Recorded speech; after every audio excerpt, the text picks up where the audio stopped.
Ladies and gentlemen, boys and girls, friends and neighbors, welcome to the show. I just say the show because I'm going to play this on both of our podcasts because this is a holiday episode. Happy holidays, everybody. Yay, happy holidays. That is not an anti-Christmas statement. That is we're talking about Thanksgiving and Christmas Sure. statement. We're talking about multiple holidays here. So, this just occurring to me. When people say happy holidays, it's always implying more than one holiday. Sure, and New Year's. Yeah, New Year's Eve too, yes, yeah. usually because you don't want to go to the trouble saying Merry Christmas and a Happy New Year. Right. So you say Happy Holidays. And, these right-wing douchebags that are always looking for something to get bent out of shape about. Yeah. They're so fragile. Yeah. They're such fucking snowflakes. Their feelings Ugh. get hurt so easily. So they get upset about it. But if you were just replacing Christmas, you'd say Happy Holiday. yeah. Although I guess you can also be including Kwanzaa and Hanukkah and all of that by saying happy holidays. I guess they think I don't want to acknowledge any one religion. So I don't know. Fuck them. Anyway, we're talking today about Black Friday. Woohoo. From 2021, a horror comedy film that is 84 minutes in color in English. There's no budget listed. It says box office was 1,581. It must have just released in like one or two screens. Yeah. This must have been like a direct to video or video on demand or whatever. And Right. But they had a couple of screenings. So let's look at the cast here. Devin Sawa as Ken. Ivana Baquero as Marnie. Ryan Lee as Chris. Stephen Peck as Brian. Michael Jai White as Archie. Bruce fucking Campbell Woohoo! as Jonathan. He's the reason we're Yay. here, folks. Oh, yeah. Nobody cares about any of these other people. Louis Kurtzman as Emmett. Celeste Olivia as Anita. Ellen Colton as Ruth. Peggy Holzheimer as Angry Gran. Mark Steger as Monster Angry Gran. Christopher McHale as Lou. Stanley Bruno as Bircher. Lonnie Farmer as Monty. Ripley Thibodeau as Lila. Meta Thibodeau as Gracie. And Seth Green as Dower Dennis. Yes. As the voice of there's a toy. It's Teddy Ruxpin type toy. It's the hot toy of the season. It's called Dower Dennis, and he's just like, I'm feeling depressed. I'm having a bad day. Yes, although he's defective. Yeah, So something's oftentimes wrong with the battery. His voice is not clearly Seth Green because it's been slowed down and broken up. Yeah. But it's Seth Green. So, initial thoughts and feelings on Black Friday. I love this movie. Thought it was great for being I'm assuming a relatively low budget film. It's fun. It's no Citizen Kane. It's no Casablanca, but it was a fun movie. It took a lot of could be very tired tropes and put something a little more interesting into it. It's a zombie-ish alien invasion, Christmas sort of themed movie. But it was fun, and a huge amount of that is Bruce Campbell. Yeah. He's also one of the producers of this. Oh. What year did you say this was made? 21. 21. Yeah, so I think he's old enough and established enough in his career now that him just being attached to something can help get it made. Yeah. Something relatively low budget for this. So yeah, he was one of the producers. And you never know what exactly that means these days, whether he's actually putting up the money and how hands-on he is. Well, he's... The only thing under production just says that on November 17th, 2020, Bruce Campbell, Devin Sawa, and Michael Jai White joined the cast. So, who knows how long they were trying to put it together before then. But he's wise and he's experienced enough that if I were making a movie like this and he was a producer, I would listen to him. He knows what he's doing. He's been doing this long enough. Okay, I was just looking at some more details. Sure. Under box office, it says, as of April 7th, 2024, Black Friday grossed $1,581 in the United Arab Emirates. Okay. What the hell? That's the only box office information I Worldwide, have. Black Friday was the 7th most pirated film online between November 22nd and 28th Oh, that's no of good. 2021. Don't be pirating from Bruce Campbell. Oh, my God. Okay, so first of all, I want to say fuck Citizen Kane. Sure. Fuck that movie. Well, yeah, let's get into the plot here. Okay. We got a plot from Wikipedia. Yes, we established during our zombie marathon 2 years ago that in movies zombies are defined by their behavior, not whatever caused them. Their origin. Yeah. Yeah. So these are things that act like zombies, but they are some kind of alien infection, Right. or something. A parasite. Here we go. A parasitic organism attacks Allmart employee Monty as he prepares the store for its Black Friday sale. Monty mutates into a monster and attacks two coworkers. Because he has to work on Thanksgiving, Ken Bates drops off his daughters, Lila and Gracie, for dinner with their mother and her new boyfriend, Grant. Ken then picks up his nebbish coworker, Chris Godecki, and drives to their late shift at We Love Toys. While anxious shoppers assemble outside, Ken and Chris join coworkers. Sorry, I was just being distracted. I wasn't putting together that the first thing attacks Allmart. They do notice that Allmart is closed. Yes. Allmart, not to be confused with Walmart, and We Love Toys. It is meant to be confused with Walmart. Right. And We Love Toys is very much meant as a Toys R Us. Yeah. It is a big box store like Toys R Us, not Yeah. your local neighborhood toy shop. Yeah. Okay, so the coworkers are Marnie, Brian, Archie, Ruth, Emmett, Anita, and Bircher as they get ready to open the store for Black Friday. Bircher accidentally locks himself outside the building while smoking a cigarette. Possessed by a parasite, a rabid shopper mauls Bircher, causing him to transform into a creature too. That's what you get for smoking. Store manager Jonathan Wexler has his employees open the doors. Shoppers pour in, but they gradually turn violent as the parasitic mutation spreads. Everyone eventually realizes that the shoppers are transforming into murderous creatures as they are attacked and forced to fight back. I think at first they just think it's typical Black Friday bullshit. Yeah. Yeah. Possessed by a parasite, Emmett emits a tentacle that kills Anita. Emmett turns into a creature before fleeing toward the store's Santa's Village display. Emmett's only been working there for... That's his first his day. first day? Yeah. His first day. And our sort of hero, Ken, is trying to tell him, don't work too hard, basically. Yeah. Yeah. Does he talk about don't kill the job? I don't Or know. is that something else? I That don't might have been... No, that was on DMV. Okay. Okay. Ruth holds up in the office while Archie leads Chris and Brian through a mutant horde to close an exit door before more shoppers get inside. Jonathan and Ken battle a creature in the bathroom.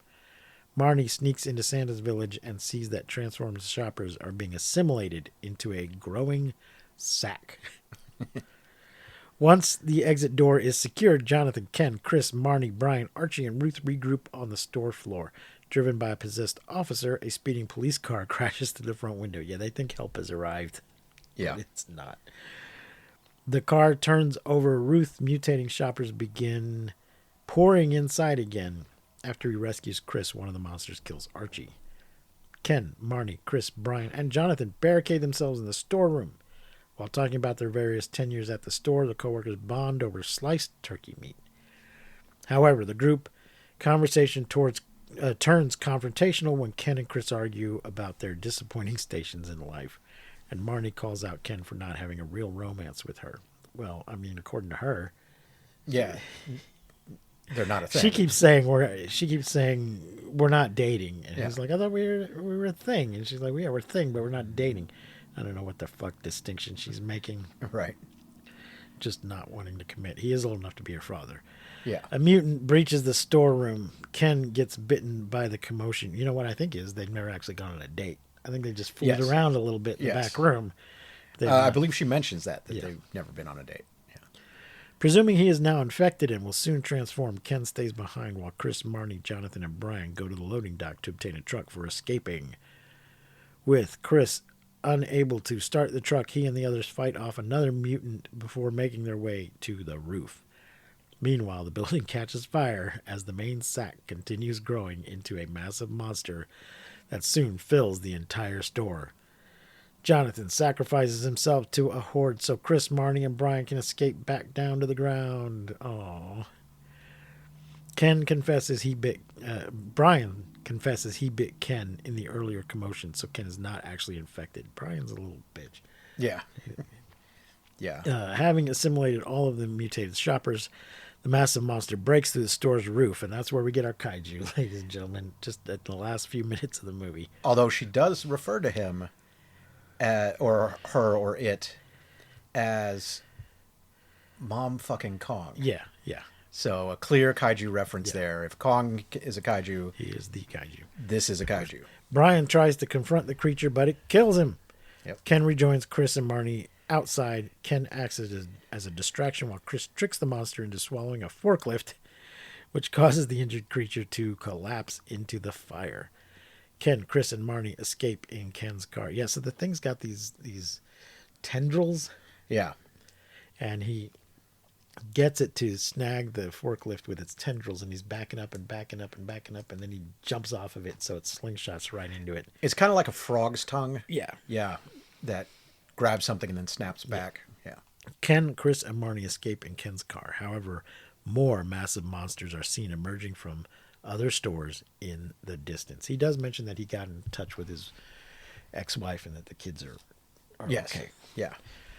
So one reason why I think this was a good movie, and there are some flaws, and I can get into that, is in most genre films, and I would consider disaster movies, zombie movies, etc., you have to have a balance between the normal world and the disaster world or the monster world or whatever. I think you've said this before, that a good werewolf movie, you should care about the guy when he's not a werewolf. Uh-huh. And in a similar way, you have to have a balance between just throwing random people into a zombie attack Yeah. or spending too much time on their normal lives. But you have to spend somewhat on their normal lives so you care about them.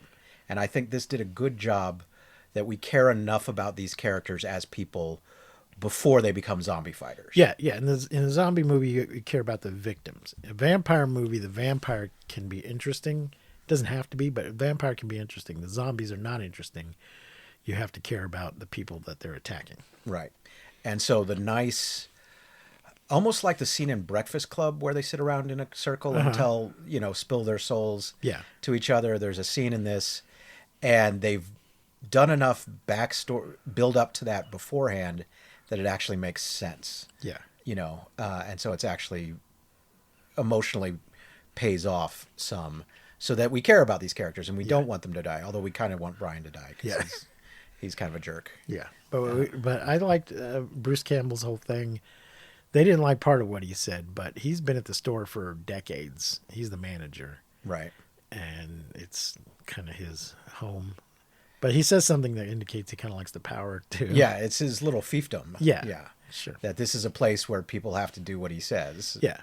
And nowhere else in the world do people have to do what he Right. says. Right. But, that's not an unreasonable position. Well, and we don't see him abusing that. No. power. He seems like he's a good boss. Although corporate's about to fuck everybody over. Yes. Or at least some people over. Yeah. Well, they already fucked them all over by not giving them Christmas bonuses. Yes. So. And it's revealed that they were going to fire some of them after the Yeah, Christmas they're gonna have holidays, layoffs. which is a huge dick move. I mean, a lot of companies do the layoffs 2 weeks before Christmas. Yeah. So it could be worse, I guess. Yeah. So I thought that part was good. Good. Corporate America. It could be worse. And even though Bruce Campbell is clearly the star of this, he doesn't overpower the rest of the cast. He lets them have their moments. No, it's an ensemble. And even though I wasn't really... Some of the characters looked kind of familiar, but none of them jumped out at me. But they were all good. Yeah. None of them were bad at their role. They were all, good actors.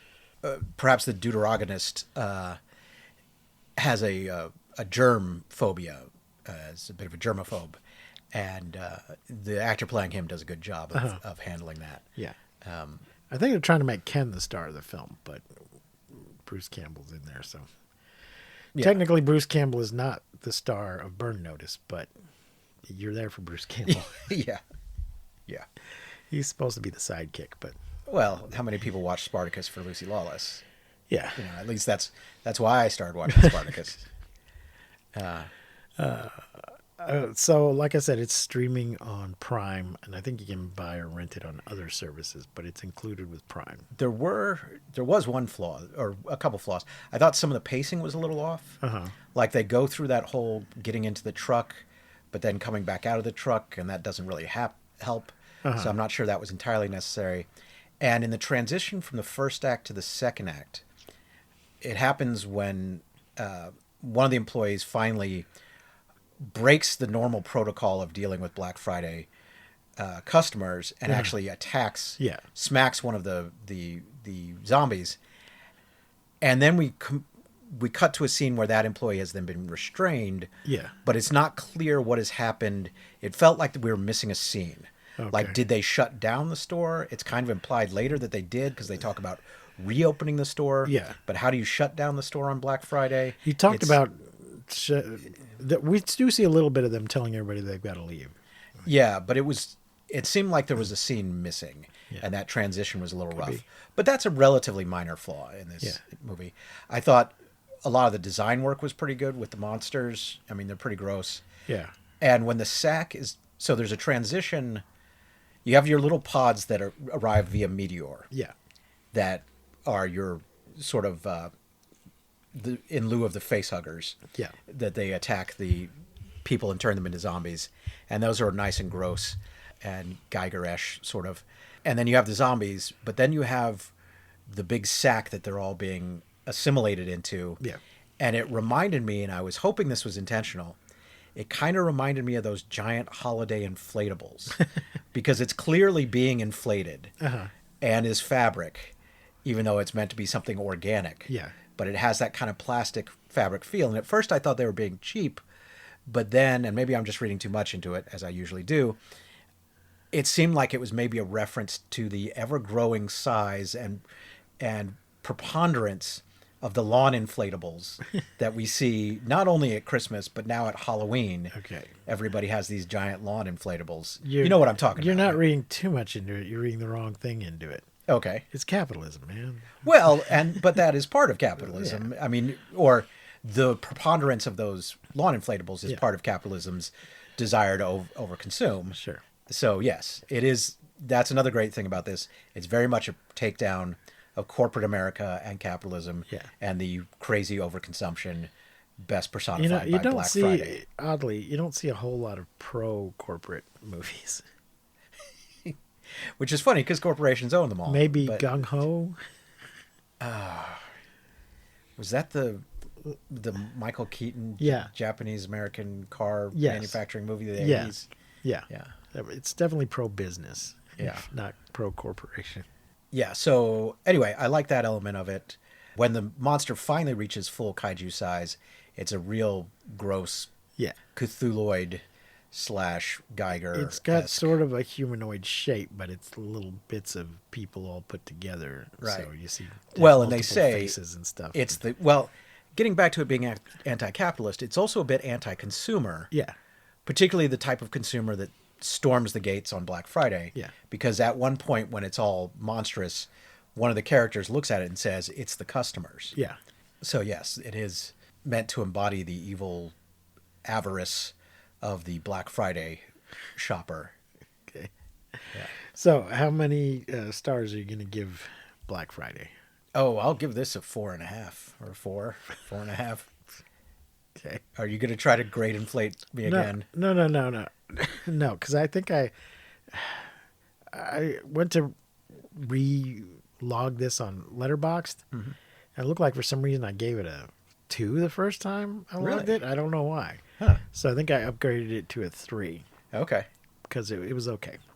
Oh, you didn't like it as much as I did? I don't think I liked it as much as you Okay. did, but it's fun. It's a good time. It's worth watching. Okay. If you haven't watched Well, it already. Maybe Bruce Campbell. I mean, I should give it an extra star just for Bruce Campbell. this is true. So maybe I'll give it a 4. Well, and I realize it's all contextual. I had just watched another movie prior to this that was really bad.